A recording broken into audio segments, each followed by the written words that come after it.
got to believe it, man. You don't have to know clearly. Everyone's like, oh, you have to visualize. I didn't visualize what the product was or what the service was, but I visualized and knew that I was going to do something on my own. I didn't know how big it was going to be. I didn't know I would end up, where I am in my life right now. But I knew, like, all right, strike one, strike two. You know what happened? You know what's interesting about entrepreneurship that's different than baseball? 3 strikes and you're not out. 3 strikes and you're learning and rolling. So like those failures, I'm like, I'm killing it.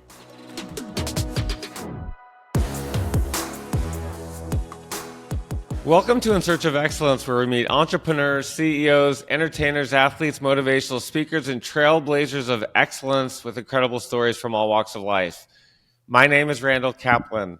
I'm a serial entrepreneur, venture capitalist, and the host of In Search of Excellence, which I started to motivate and inspire us to achieve excellence in all areas of our lives. My guest today is Jesse Itzler. Jesse is a serial entrepreneur who has built and sold 5 companies, including Marquis Jet and ZICO Coconut Water.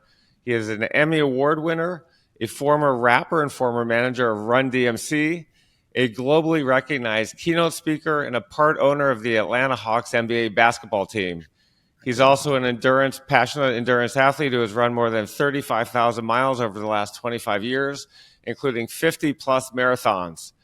Jesse is also the author of 2 awesome best-selling books, Living with the SEALs, 31 Days Training with the Toughest Man on the Planet, and Living with the Monks, What Turning Off My Phone Taught Me About Happiness, Gratitude, and Focus. Jesse, I'm super pumped to have you on my show. Welcome to In Search of Excellence. Yeah, thanks for having me. Absolutely. You were born in Roslyn, New York, and grew up on Long Island. Your dad, Dan, was an entrepreneur and owned a plumbing supply company. He also patented drains and faucets and had plans for a flying car. Your mom, Elise, set the rules of the house. No swearing was one of them, and was the president of the Roslyn Board of Education. Can you tell us about the influence your parents had on you when you were growing up? And as part of that, can you tell us about your dad's checker skills? And how old were you when they first taught you the value of hard work? Yeah, well, I mean, my parents had a huge impact on me, obviously, but none of the bio that you read had anything to do with it. I think that, my parents did 3 things. They showed up for everything. They gave me a really long leash to try things and, explore to find out what I like to do, what I'm good at, which was really important. And they didn't overschedule me. So as a kid, I think my parents really let me, today I have 4 kids. Things are so scheduled, and my parents allowed me to be bored. They forced me to daydream and think and create stories in my head that played out later on in my life in real life. So that was really important. What was the second part you asked, Randall? I was asking you when did they first teach you the value of hard work? Oh, well, they never taught it to me. I just was around it. I mean, my dad was my dad, not my coach. So I just watched what he did, and he worked 6.5 days a week, but still managed to show up for everything. So, yeah, I mean, I was watching real hard work unfold in front of me. My life as a kid was very different than my kids' lives. We didn't have people coming into our house to clean up, and people, everything that happened because my parents did it or asked my brother and my 2 sisters or myself to do it. So I was just always around it, and, osmosis. You were born with what everyone says is this outgoing, gregarious personality. You were funny. When you were growing up, you were popular. You had you were doing a lot of things, energy. How much is your personality a part of your success? A big part. I think I over-indexed in that side and under-indexed on the SATs and the schoolwork side. I overcompensated for things. I have really good bandwidth for certain things, but terrible retention. So I can't remember what I read. I'm reading a book now. I don't even know who the author is. I mean, I can't remember anything, but I overcompensated. So I had to overcompensate for stuff in meetings by being a good storyteller. So I think, um, yeah, I think the personality, storytelling all played a part of a big part of. Look, my entire business journey was built early on in my 20s and 30s through partnerships and getting people to buy into me. Like I was the business plan. So my personality, getting people to want to do business with me was more important than the business I was in. I could have had a widget company, but if someone wanted a manufacturer of a widgets or whatever, they had it was I got people to want to be around me or work with me. Fortunately, that were able to help me. So I would say it played a huge role. I definitely didn't outsmart anybody. You were born with an entrepreneurial gene. I was born with it. Most people, I would say, are not born with it. Some people can learn it a little bit later in life. I want to talk about the origins of yours, and which started around 100 years ago. Can you tell us about your grandfather, his paint shop, and being one of 12 children in his household? Well, he wasn't. He had 12 brothers and 6 sisters, but 6 died before the age of 2. So my grandfather was born into like crazy poverty in Russia, immigrated here, and lost 6 of his brothers and sisters before they turned 2 because they had no medical care, et cetera, et cetera. Which actually makes it even more insane to think that I'm 1 or 2 generations removed from that and live in the house that I live in. I can't even believe that that is possible. But yeah, I mean, look, like not different than so many people here. I am the grandchild of immigrants and or the great grandchild, I guess, of immigrants and that came here with nothing. And so I think my father saw his father work hard. Like the goal wasn't to like buy a Lamborghini. The goal was to like everyone's going to like get shoes. Now by the time I arrived on Earth, my grandfather had a paint shop, my father had a plumbing supply store, and we had a house, and I grew up middle class.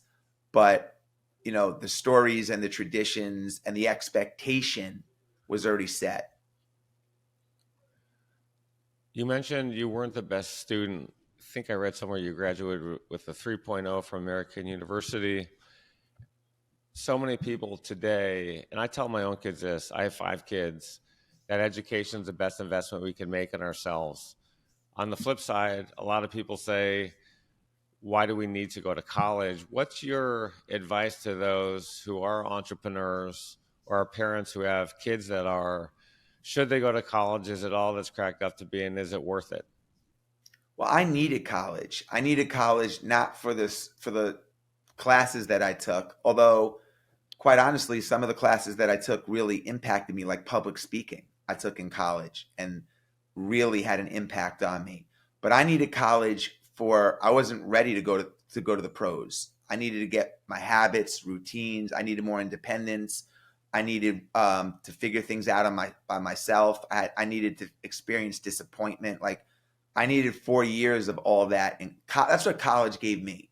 It gave me freedom, independence, decision making, friendship, survival, and all skills that I brought into the world as an entrepreneur. Courage, all that stuff. Like I didn't have that at 18, like I had when I graduated at 22. So for me, college was the triple A's to get me into the majors, and I needed that. But everybody's different. Some people, depends on the industry you want to go into. The other thing that college did for me was it let me try. I went to every class. I took everything. I went to every time there was a speaker, guest speaker, any topic, I went. I went to every event, every sporting event, every intramural event, every real estate program that they had, even though I wasn't into, it exposed me to so much. It exposed me to so many people. It exposed me to lectures. It exposed me to people that were communicating. I became a better communicator. All those things happened during college. So for me, I needed that. If I was trading stocks and a day trader and I had those skills at 18, maybe I wouldn't need college. If I was an actor, maybe I wouldn't need college, but for me, I needed it. So let's focus on college, and I want to focus on the mindset for a little bit. We'll start talking about your incredible career in a minute. But when we talk about being in college, we think about our futures and what we're going to do with our lives. I spend a lot of time mentoring and coaching. I have 36 interns every summer, and it's a formal teaching program. And I think back to my own college days as well, where I slept on couches when we would start a company after college, during college. At George Washington, I lived in the dorms. We used to get 4 meals on a 99-cent box of Kraft macaroni and cheese. And when I think about my summer intern program, I think about things that mentally I was going through at the time. 95% of my students have tremendous anxiety about what they're going to do when they graduate in the future. And it's also true, a lot of the young professionals I coach as well, they don't love what they do, and they always wonder, are they going to find passion and love at what they're doing in their careers? What's your advice to those people? And equally as important, what's your advice to their parents who often rely on them for advice? And can you tell us about the advice that your mom gave you on this front and how it influenced your future? Well, again, I think I don't think there's a silver bullet for it. I can only speak from my own experience. I think, my parents, my mom, I remember going to college and my mom telling me like to try everything. Like she really encouraged me to take advantage of that opportunity.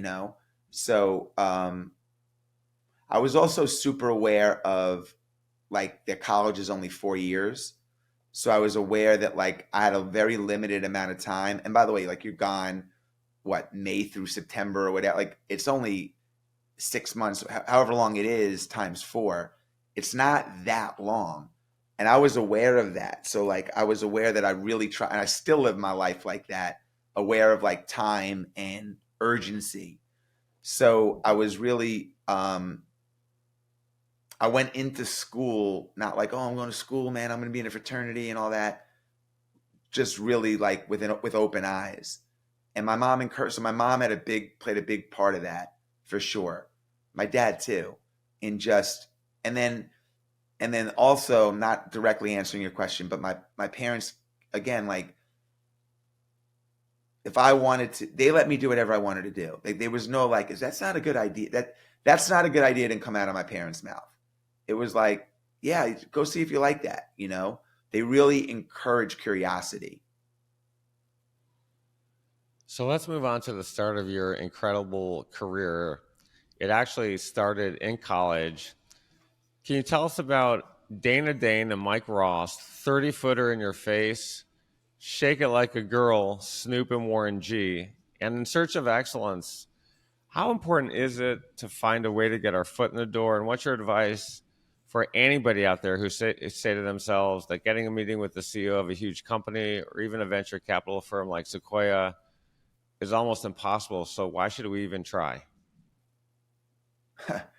I mean, those are good questions. Those are 9 questions in one. So I'll try to break them down. Going back to my journey in music, yeah, I mean, when I was in college, I wanted to have a record deal. I didn't know anybody in the business, so if I would have listened to that, why would you try to get your foot in the door philosophy, we would not be on this podcast right now. My approach was completely different than that. My approach was I'm going to get in every door until someone says yes. And that's exactly what I did. I went to 14 or 15 record labels with a demo and they all said no.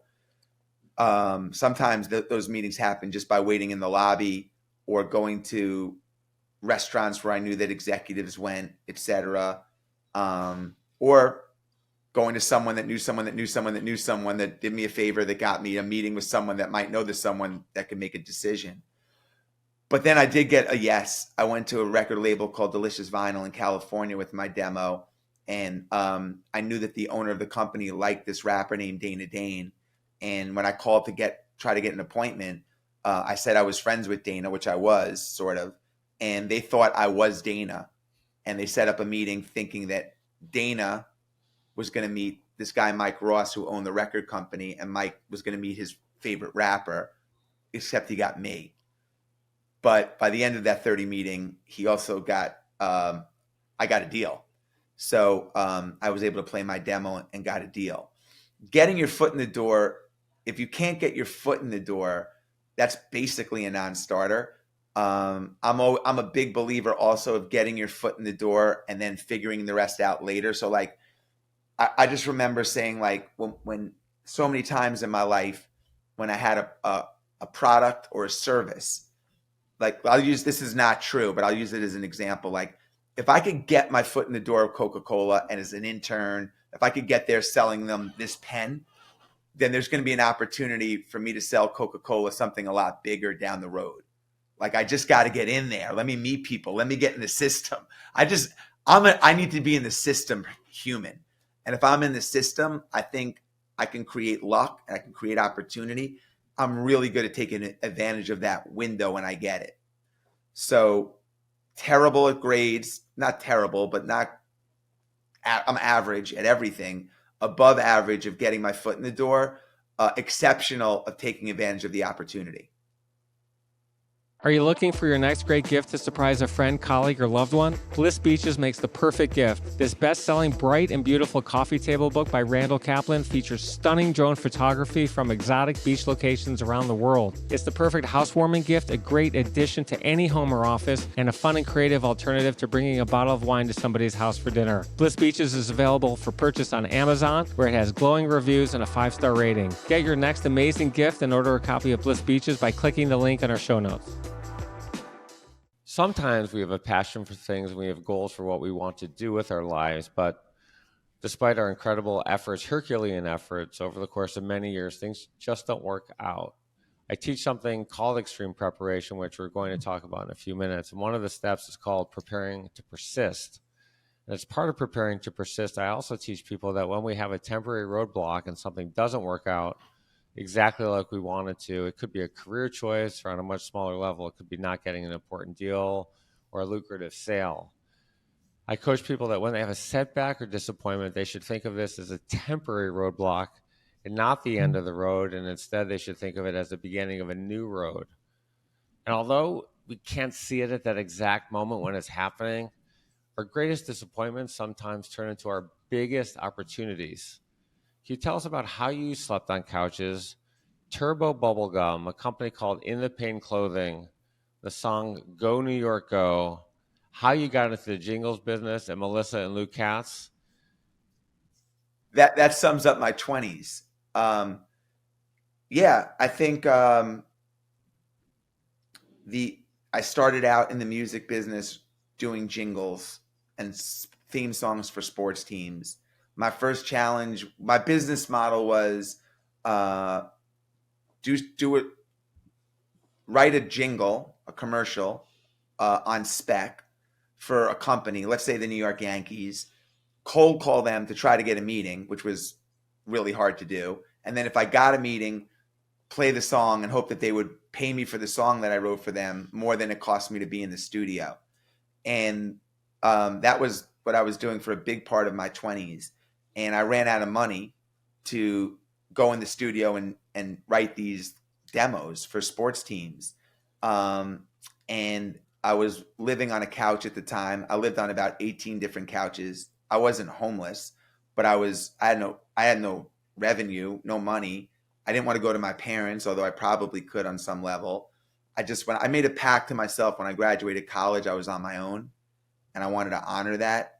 So I was sleeping on my friends' couches, and one of them was this girl, Melissa Katz, and someone had offered me $10,000 for 10% of my future earnings because I needed $10,000 to build a catalog of demos that I could hopefully sell to sports teams. And I was going to do it. I was going to sell 10% of my life forever. I was like 22 for 10 grand. And Melissa Katz said, before you do that, go talk to my dad, who was a big entrepreneur. And he wisely talked me out of it. He asked me a very simple question. He said, can you make this business work without the 10 grand? He said, will you make this business work without the 10 grand? And I said, I know I can. And he literally became infuriated. And he said, I didn't ask you, can you? I said, will you? And he explained to me the difference between saying I can versus I will. I can start a podcast, I can run a marathon, I could be a millionaire, but will you? Or, will you do it? And once he told me, once he convinced me to believe in myself that, yeah, I will make this work, he was like, well, then save the 10 grand. That's ridiculous anyway. And go take the steps necessary to make it happen. And I did. I ended up selling that company for millions of dollars. We're going to get to the sale in a minute of that company, but I'm sure you coach a lot of people and you mentor a lot of people too, young people. And when they're in college or they're starting the first company, they don't know not to give away a percentage of their business. I tell people the same thing. If you don't need to do it, don't do it, because it's going to come back to haunt you, especially sometimes that 10%, it depends on the company, could be worth $1 billion, hundreds of millions of dollars, millions of dollars. For the younger people listening, or the young professionals or even mid-career professionals who are thinking about starting their own company, is there some general advice you would give them along the lines of, hey, don't take the money until you talk to somebody else who knows a little bit about this business? Or should they just trust their lawyers, who often tell them that they actually should take the equity and save the cash?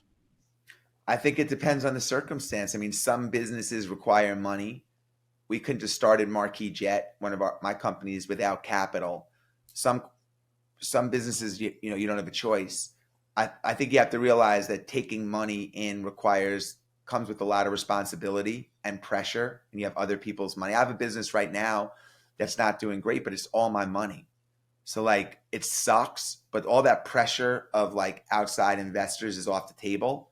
No one knows the number, it's just private, and it's my own issue. I'm not bringing other families and other money into it. So that's an important thing to think about, is the responsibility, the communication that comes with the money. You have to ask yourself, what am I going to do with the money? Why do I need the money, etc. And then, I've also been in situations where I've doled out equity to employees, to friends, to family. And that also comes back to bite you a lot. Not just because, you want to do that, you want them to make money, you want to be a hero. There's other ways to get people money: profit sharing, distributions, phantom equity, etc. You could get a good lawyer that can walk you through other ways to compensate your team than giving away equity. But equity, then it could come with certain rights that you might not want to give away, open you up for litigation as a shareholder. There's just a laundry list of things: communication that has to happen, distributions that you have to give, tax implications for those people, K1. I mean, this is a lot of different things. The other thing is, sometimes you're like, oh yeah, well, just help me out. You're starting out, you don't know, you're excited, you're a new entrepreneur. I'm going to give you 3 or 4%, and if it doesn't work, that also could lead to broken expectations for the other person and broken dreams. It's just, it comes with baggage that people don't really calculate. And I'm not great at that, but under promising is such a better strategy, and keeping things simple is always such a better strategy. My wife started Spanx. She owned 100% of it till the sale, till she exited it. So everybody, and when I had ZICO Coconut Water, I think I put 150 friends in the deal and I gave them equity. I gave it to them as a gift because I wanted to go to the finish line with them. I wanted them to celebrate with me. I already had a big hit. And that was great when it worked. I've also done that and it hasn't worked. And that stinks because people are thinking this is going to pay for my kid's spring break. So it depends on the circumstances, but I'm glad you brought it up, because I think all I'm trying to do is don't make quick decisions on stuff like that, because you can't take it back. You want to really, even when you're young and you're excited and everything's going to go amazing, you have to really get advice from someone that's been there and think through the pros and the cons, and think through the worst case scenarios, not the best case, the worst case scenarios. So you start writing these jingles for sports teams. You've got a great revenue model. You've got royalties this time from CD and DVD sales. And then with a guy named Kenny Dichter, you started The company was called Alphabet City Sports Records. You sold the company for $4 million to a company called STX, a public company, in stock and cash, which netted you $1.3 million after taxes. It was your first big payday, as you mentioned. You bought a Maserati, spent all of your money, and tried a bunch of things, all of which failed. Selling carrot and celery sticks door to door, selling chicken, shrimp, and meat door to door, starting a t-shirt company. And if those weren't enough, your record label at the time dropped you as well. Those were 5 failures. As the failures kept piling up, what were you telling yourself? And what's your advice to people who have failed time and time again? How do they bounce back mentally? And what advice do you have for them to keep going? And at some point, is there a number of failures, 10, 15, 20, where they should say to themselves, hey, I should probably do something else with my life? Yeah, all that's accurate except for the Maserati. I never had a Maserati. I've never bought anything fancy like that, like a car or anything. No, the failures, I think first of all, I was in my 20s. So the fact that I even had my own apartment and I was on my own and all my other friends were working like for someone else, reporting to someone else, working really late hours. A lot of my friends gave up their 20s in their 20s, working really long jobs, hard jobs, trying to get promoted in 2 years, 3 years. That was the trajectory. And I had freedom. So like, I didn't care about the failures. I'm like, I could go to Coney Island and jump in the cold plunge, and they can't. Like I could do all these things. So I was just so enthusiastic to be trying things until something hit big that the failures did not literally, I mean, it might sound crazy. They really didn't sting. I was like, this is what I'm doing. I'm an entrepreneur. I'm trying things. Like, I didn't expect anything to work. I was like, oh, they're like 1 in 10, things work or whatever. Like, all right, I'm on number 7. I got 3 more shots. Like, it didn't faze me. And I was always doing projects that I just thought were fun. Even when I was selling carrot and celery sticks door to door in New York City, I was like, and I was getting up at 5. I was getting the carrots and celery. I was chopping it up myself, making dressing, packing them, everything. I loved it. And I was making negative money. Like it cost me more to like get on the subway. I mean, I was like, and I loved it. I didn't care. So I was just like, I knew, look, as an entrepreneur, you got to believe in the end of your story. I knew it would work out for me. I was like, all right, it's not going to be carrots and celery sticks. It's not going to be t-shirts. It's not going to be cleaning kiddie pools. Like what? But it's going to be something. I never thought it would be private jets. I never thought it would be coconut water. But I knew I was going to get a hit. I knew it. You got to believe it, man. You don't have to know clearly. Everyone's like, oh, you have to visualize. I didn't visualize what the product was or what the service was, but I visualized and knew that I was going to do something on my own. I didn't know how big it was going to be. I didn't know I would end up, where I am in my life right now. But I knew like, all right, strike 1, strike 2. You know what happened? You know what's interesting about entrepreneurship that's different than baseball? 3 strikes and you're not out. 3 strikes and you're learning and rolling. So like those failures, I'm like, I'm killing it. I'm meeting everybody. I'm having fun. I just suck at what I'm doing right now, but I'm going to get good. This episode of In Search of Excellence is brought to you by Sandee.com. SANDEE.com.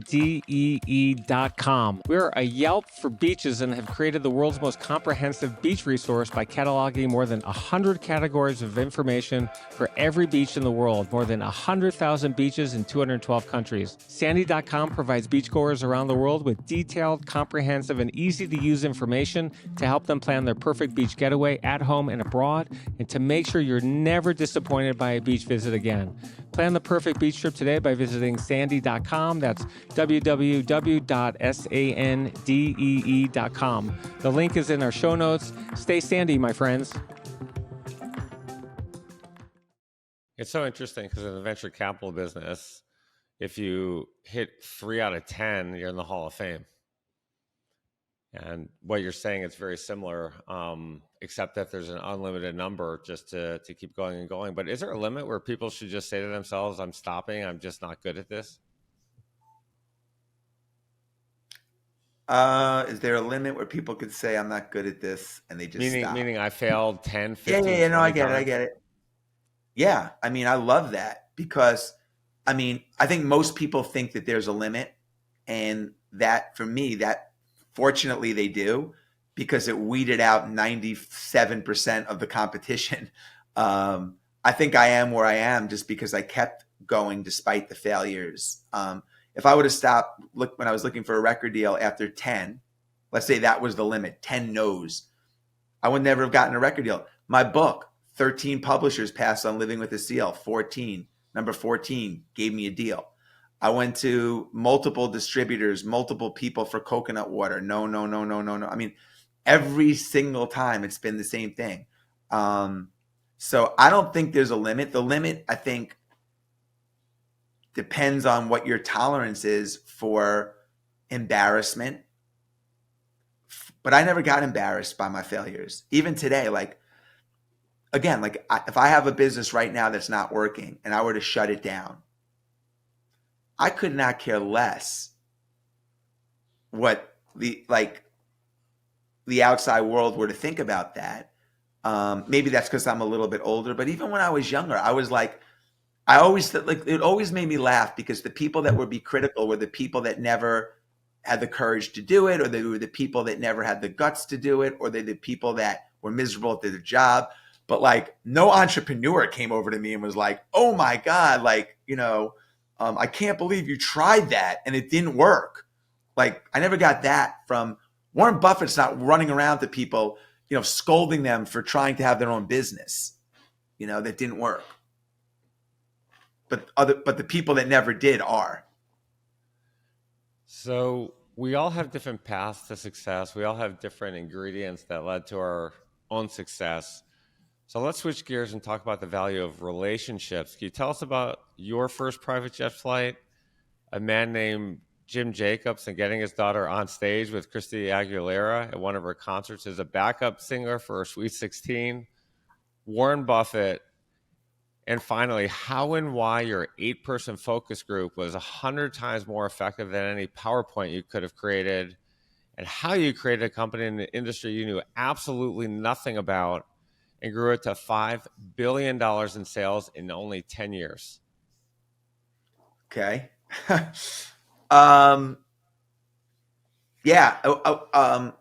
I got exposed to private jets as being a guest on a private plane, and had an idea with my partner to start a private jet company because there was a void in the market and an opportunity for that, but we had no airplanes.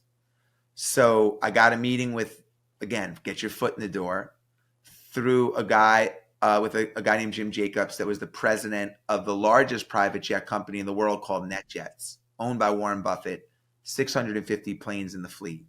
The way I got the meeting was his daughter had a Sweet 16 a year prior, and someone had called me up and said that he had a friend, Jim Jacobs' daughter, that was having a Sweet 16 and was going to a concert of a famous singer, and knew that I knew the manager, and asked if I could do anything special for this guy's daughter. I'm a yes and person.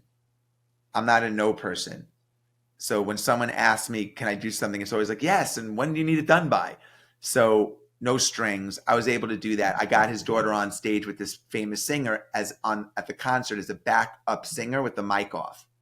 The guy calls me up. Insane. The guy calls me up. He goes, I don't know who you are. I don't know what you do. But if you ever need anything, here's my name and number. Well, a year later, I needed 650 airplanes. He was the president of NetJets. So I called him up. I said, remember me? I'm the guy with your daughter. Got me a meeting, and we pitched him the idea for Marquis Jet, which was our idea for a private jet card company. We needed his airplanes. They threw us out of the room in about 15 minutes. They were like, when I was 28, they're like, we're not giving two 28-year-old kids our airplanes to do this crazy idea. But Jim had saw something in the meeting and said, you know what, I'm going to get you another shot. Come back and repitch this, tweak it, whatever. And we came back a week later, but we brought our own focus group in. Rather than pitching them on a PowerPoint, we're like, we got to bring this to life. Anybody listening, if you're starting up and you have a big meeting, and you have one chance, you got to make that meeting work. You have to bring it to life. You have to make it memorable. You have to stand out. You have to explain why you are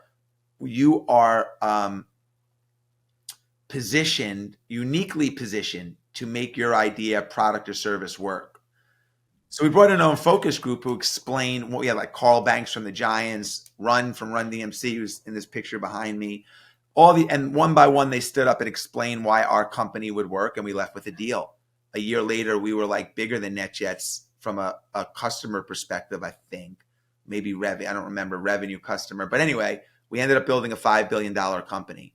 And so I mean, getting your foot in the door, like you said, being prepared, standing out, making people, it all goes back to everything we talked about in the last 30 minutes.